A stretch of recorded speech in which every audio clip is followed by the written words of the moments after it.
Halo teman-teman, kembali lagi bersama saya Musli di channel pribadi saya. Di channel ini saya akan membahas tentang berita teknologi, peternakan, pertanian, ekonomi, dan juga investasi yang menurut saya menarik ya. Kali ini saya akan membahas tentang kendaraan dinas yang akan dirubah dengan kendaraan listrik kayak gitu. Kalau saya baca beritanya sih ya teman-teman, di sini tuh yang akan dirubah adalah kendaraan berbentuk mobil atau roda 4 ya. Motor dan lainnya itu belum termasuk. Kemudian ini juga dibatasi menurut instruksi Presiden nomor 7 tahun 2022. Ini ada beberapa yang akan dirubah kepada mobil listrik, yaitu Menteri Kabinet, kemudian Sekretaris, Kepala Staf Kepresidenan, Jaksa Agung, Panglima TNI, Kepala Kapolri, terus lembaga pemerintah non kementerian dan para pimpinan sekretariat lembaga negara, para gubernur dan para bupati atau wali kota. Nah terus pemilihan kendaraan listriknya itu hanya kendaraan full listrik ya, jadi untuk hybrid atau plug-in hybrid itu tidak termasuk. Kemudian yang paling populer memang Hyundai Ioniq 5 ya teman-teman ya. Nah, saya ingin menambah sudut pandang di sini. Jadi kebanyakan yang saya lihat di berita, yang saya lihat di YouTube gitu, teman-teman membahas, orang-orang membahas bahwa mereka itu skeptis sebenarnya. Terus kemudian kita juga dapat berita dari Mas Gibran ya, anaknya Pak Jokowi sendiri yang sekarang jadi wali kota Solo. Itu beliau juga mengutarakan bahwa untuk sekarang tidak mengganti kendaraannya kepada mobil listrik karena dia lihat bahwa kendaraan listrik itu, mobil listrik itu masih terbatas di jarak. Hyundai Ioniq 5 sendiri hanya bisa menempuh jarak sekitar 400 km.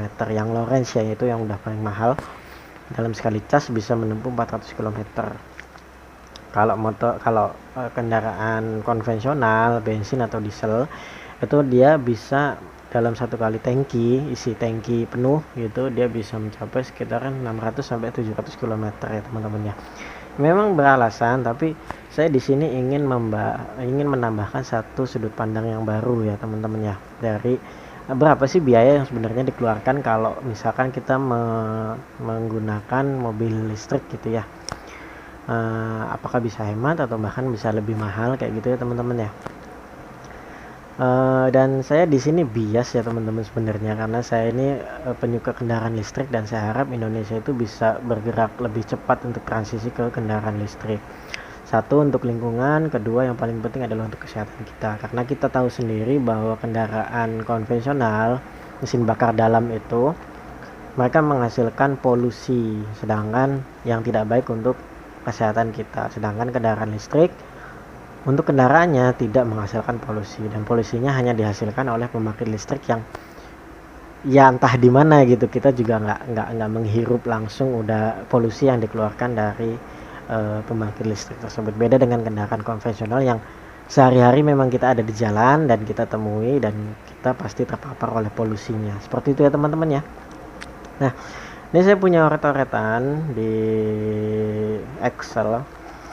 Saya ingin menghitung sebenarnya kalau bupati, dalam hal ini bupati ya teman-teman ya, karena tadi juga dijelaskan gubernur, bupati dan wali kota itu juga diharapkan berganti ke kendaraan listrik.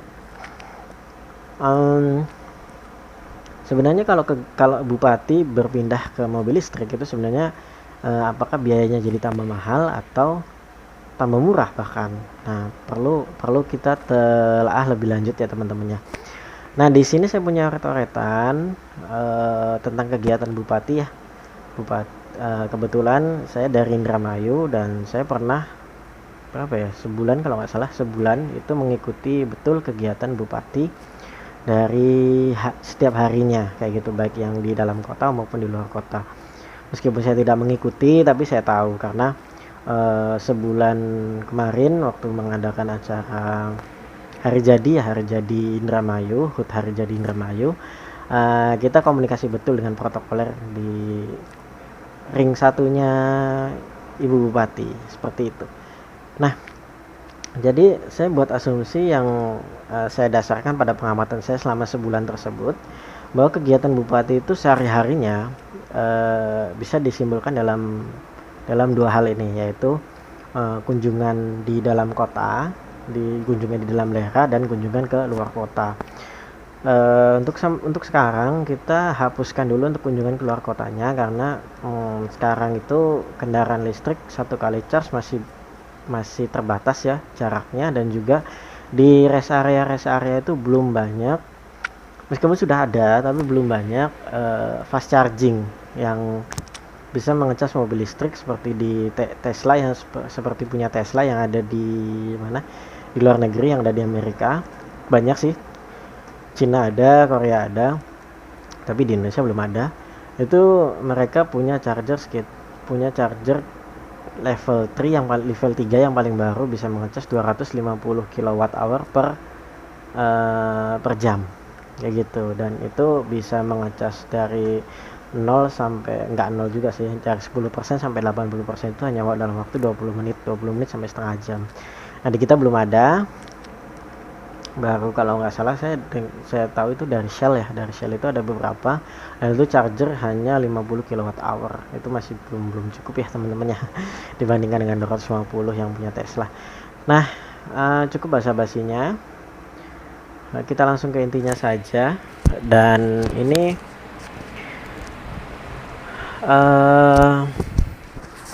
jadi saya bisa simpulkan bahwa setiap harinya setiap harinya kegiatan bupati itu bisa berkunjung ke beberapa daerah, dan di sini saya simpulkan bahwa setiap hari bupati berkunjung ke 3 kecamatan.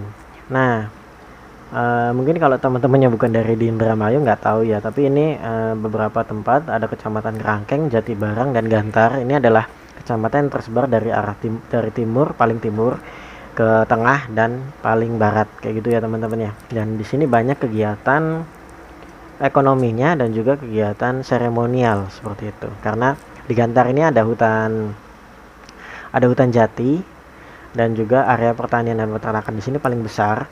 Kemudian di Kerangkeng itu ada industri sekarang, di arah Balongan, Karangapel, Kerangkeng itu adalah kawasan industri sekarang, dan Jatibarang itu adalah pusat ekonomi pertemuan dari logistik yang penghubung baik dari Jawa Tengah ke Jakarta, ataupun yang turun di Indramayu, barang-barang dan lain sebagainya. Dan di sana juga banyak pusat-pusat jasa teman-teman, pusat jasa, pusat-pusat perdagangan dan lain sebagainya. Nah, saya bagi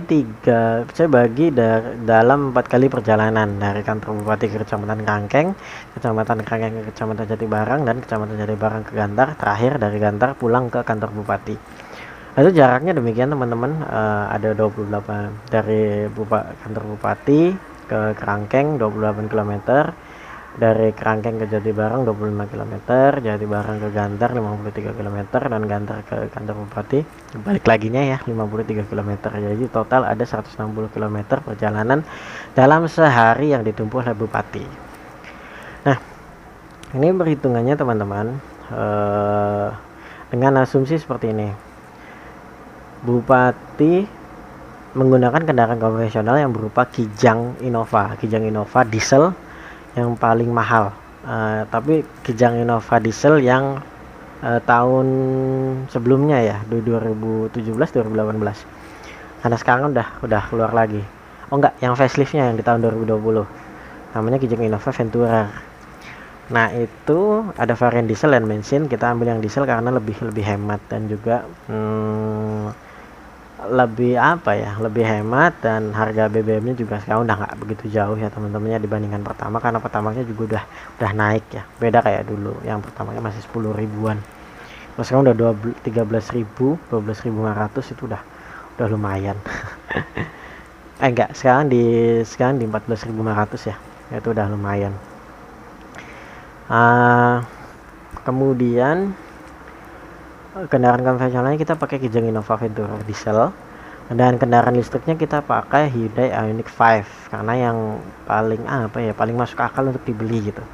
Mungkin teman-teman agak protes, Kijang Innova itu kan MPV besar gitu, dan kemudian Hyundai Ioniq 5 itu cuma hatchback gitu. masalahnya gini teman-teman, kalau misalkan udah ada MVP besar yang nyaman, yang kendaraannya apa, yang penggeraknya pakai listrik, saya pasti pakai itu. Sementara belum ada, jadi kita pakai Hyundai Ioniq 5 dulu.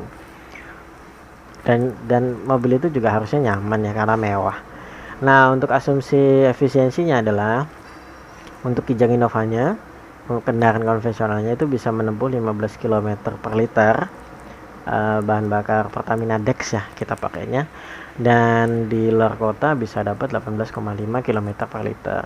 Untuk Hyundai-nya sendiri kita asumsikan bahwa dalam 1 kWh itu bisa berjalan sekitar 7 km. Nah, ini data-data ini saya dapat dari Autodriver ya teman-teman, yang nanti linknya saya kasih ke deskripsi untuk teman-teman bisa lihat sendiri. Kemudian kalau kita hitung sebagai berikut, rumusnya bisa teman-teman pakai sendiri. Jadi totalnya itu dalam satu hari 160,6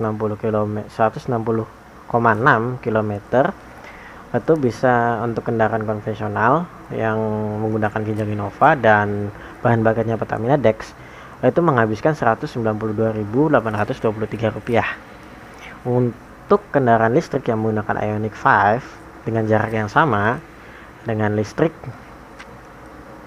per kWh-nya 1.600. Ini juga saya data dapat dari Autodriver ya, kalau teman-teman mau ngecek sendiri. Untuk di jam normal itu 1.600, tapi diskon kalau malam. Jadi Pertamina jadi PLN itu mengadakan diskon, memberikan diskon kalau teman-teman mengecharge EV atau mobil listrik, kendaraan listrik di malam hari. Jadi cuma Rp1.200. Tapi kita pakai yang 1.600 dulu ya, biar kelihatan lebih mahal gitu. Tapi ya bisa, teman-teman bisa ganti sendiri nanti di harga 1.200, atau bahkan mungkin teman-teman yang punya listrik di bawah 1.300 ya, yang 900 watt itu kan bisa buat ngecharge motor listrik ya.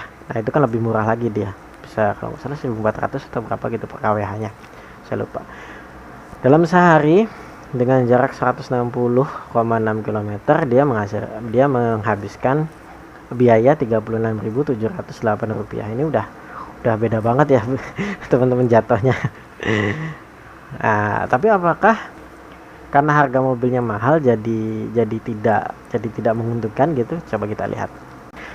Jadi ini harapan ke depan ya teman-teman ya, kegiatan luar kota juga bisa menggunakan kendaraan listrik. Nah, ini kalau misalkan keluar kota menggunakan kendaraan listrik, katakanlah kegiatannya adalah kunjungan ke Jakarta dengan jarak bolak-balik ya teman-teman ya, 448 km. Itu bensin, itu kendaraan konvensional yang menggunakan Pertamina Dex dalam hal ini menghabiskan 449.000 atau sekitar 450.000 ya untuk bolak-balik. Sedangkan kendaraan listrik hanya menghabiskan 102.400. Ini udah 4 kali lebih hemat gitu ya. Itu harapan kedepannya ketika SPKLU atau sarana pengisian kendaraan listrik umum itu sudah tersebar di banyak tempat kayak gitu ya. Dan ya fast charging juga, jangan yang lambat, nanti ngecasnya 8 jam ya malas juga ya untuk menggunakan perjalanan jauh. Nah, kemudian saya di sini menghitung BEP. Jadi dengan harga mobil listrik yang lebih mahal, tetapi dengan penggunaan bahan bakar atau biaya bahan bakar yang lebih hemat, lebih irit, apakah bisa menyaingi kendaraan konvensional kayak gitu teman-teman ya. Nah, untuk harga Innova diesel yang paling mahal itu saya searching dari Autodriver adalah Rp495,7 juta. Nah, sedangkan untuk Ioniq 5 tipe termahalnya itu yang paling canggih ya, dan sensornya udah paling lengkap, itu harganya 829 juta. Nah, ini biaya bahan bakar untuk mobil konvensional per tahun tinggal dikali 365 hari aja. Untuk yang konvensional itu butuh 70.380.000, dan untuk mobil listrik itu butuh 13.396.098.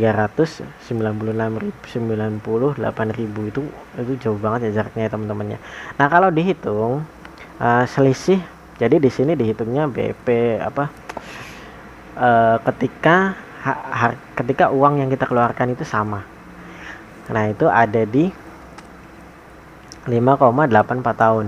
Itu dapatnya dari harga mobil listrik yang lebih mahal dikurangi dengan harga mobil konvensional yang lebih murah, dibagi jadi selisih harga mobil listrik dengan mobil konvensional dibagi dengan selisih penghematan yang kita dapatkan dari penghematan bahan bakar per tahunnya. Butuh waktu 5,8 tahun.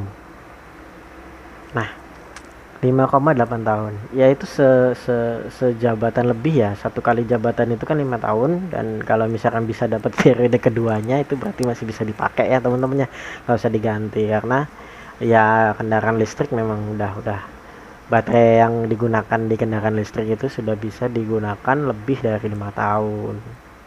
Rupanya juga bisa balik modal juga ya teman-teman ya di 5,8 tahun. Memang agak lama sih, saya pikir bisa di 2 tahun 3 tahun, tapi ternyata butuh waktu 5,8 tahun. Tapi teman-teman sadar nggak kalau kita itu banyak melewatkan hal-hal penting sebenarnya. Satu, pajak kendaraan listrik itu lebih murah dibandingkan kendaraan konvensional. Pertama itu, jadi pengeluaran per tahun pasti lebih murah pajaknya ketimbang kendaraan konvensional, kendaraan listrik dibandingkan kendaraan konvensional. Kedua, kita tidak menghitung biaya perawatan teman-teman. Servis bulanan, kemudian ganti oli, tune up, dan kendaraan listrik itu tidak banyak hal yang bergerak teman-teman. Jadi dia cuma motor listrik, jadi tenaga dari baterai dialirkan ke motor listrik berputar memutarkan ban. Lebih simpel. Jadi sama halnya dengan HP atau laptop teman-teman yang keluaran terbaru ya, itu tidak banyak membutuhkan perawatan setiap tahunnya, setiap bulannya, karena semua yang ada di situ sudah elektronik ya teman-teman. Dan kemudian kita juga belum menghitung apakah kita ngecasnya pakai listrik yang diskon kalau malam hari. Jadi seperti itu ya teman-teman ya. Kita bisa lihat sendiri bahwa sebenarnya nggak ada yang gimana banget ya untuk mengganti kendaraan dinas yang konvensional itu ke listrik. Dan kita juga bisa melihat bahwa sebenarnya dalam waktu 5 tahun investasinya sama aja kayak gitu ya. Dalam 5 tahun uang yang dikeluarkan itu sama, dan artinya apa teman-teman, setelah 5 tahun mobil listrik itu lebih murah ketimbang mobil bensin. Kenapa? Karena bahan bakarnya tadi memang udah beda harga kan selisihnya, maka di atas 5 tahun kendaraan konvensional itu akan lebih mahal. Saya harap sih pemerintah dan juga kita sebagai masyarakat biasa dan juga swasta yang memproduksi kendaraan-kendaraan ini itu bisa secepatnya bertransisi ke era listrik ya teman-teman ya, karena yang paling riskan sebenarnya adalah kesehatan generasi muda kita ke depan. Karena anak-anak sekolah kita itu sering di jalan juga terpapar oleh polusi yang dikeluarkan oleh kendaraan konvensional. Setidaknya jika kendaraan-kendaraan yang ada di jalan itu sudah tidak menimbulkan polusi dan polusinya bisa kita alihkan ke pembangkit listriknya aja, itu kontrolnya akan lebih mudah. Tidak banyak generasi muda yang terdampak atas polusi yang ditimbulkan di jalan raya. Itu ya teman-teman ya, dan saya harap ya transisi kendaraan listrik di Indonesia bisa lebih cepat 10 kali lipat daripada yang sekarang kita lihat. Oke, terima kasih teman-teman. Kurang lebihnya saya mohon maaf. Apabila ada saran, komentar, silakan tulis di kolom komen. Kalau teman-teman suka silakan like. Kalau teman-teman suka banget silakan share video ini ke grup WhatsApp gitu, grup Facebook dan lain sebagainya, supaya saya tambah semangat lagi untuk bikin konten-konten selanjutnya. Terima kasih sudah menonton. Sampai jumpa di video selanjutnya. Dadah.